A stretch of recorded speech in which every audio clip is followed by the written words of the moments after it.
Hi, my name is Akiva Goldman. I'm the director and founder of Goldman and Associates. Our firm has a primary focus on family law issues here in Michigan. And today we're going to continue our video series designed to educate and inform the public.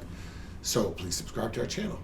Today I want to talk about the process for modifying custody. So let's paint the scenario. We have a situation. Two people had a child. The court has heard testimony. The court has considered evidence. And the court has determined that one of these parties should have the custody of this child. Let's say it's the mom. Mom has custody over the child. The child lives with mom. Dad is in a situation where he participates in some of the decision making, and he also has an active visitation schedule, an active parenting time schedule. That's what we got. Now he decides that he wants to change the custody. Dad wants to have the custody so that the child now lives with him. How does that work? What does he have to show in order to get traction on that request? Well, first of all, you can't just change the custody because you woke up one day and decided to do it, okay? It's not like buying another pair of blue jeans. The court will only change custody when it feels there's a compelling reason to do so. So it's not a question of, it's my turn, you had a turn, now it's me. That's not how it goes. The court will consider changing custody, but it first has to show that there's been some significant change in circumstances that causes it to even revisit the issue of custody. Now think about that for a moment. You need something to cause the court to revisit the issue, which means on its own, the court will not revisit the issue. The court will not take a look at it down the road. The court will not on its own every couple of years say, hey, I wonder if this is working out. The court needs to be pressed into revisiting the custody issue. Left to its own devices, it will continue with the inertia of its prior order, and the custody will just continue until such time as that child ages out.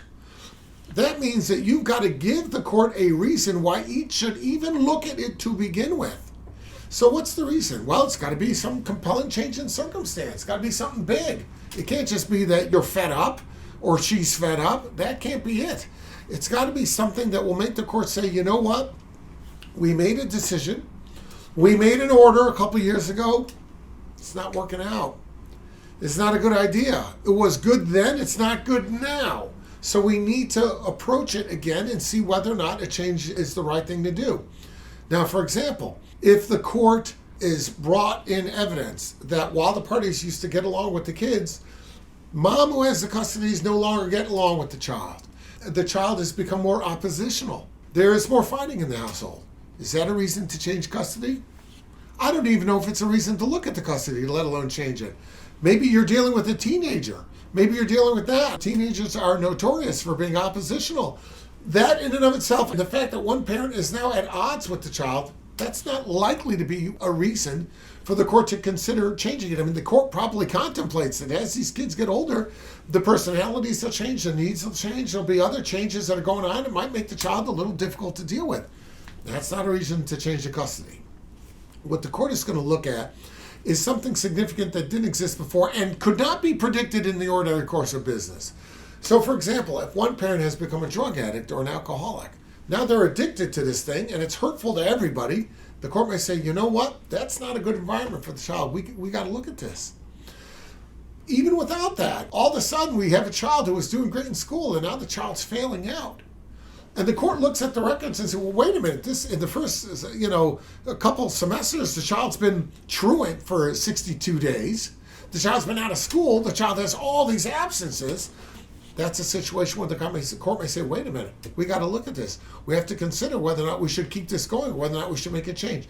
That's examples of the kind of thing, but you don't get to a place where the court will make that decision to make the change in custody unless the court is faced with a change in circumstances that's significant that compels it to revisit the issue. If you have any questions about that, reach out and we'll be glad to help you out.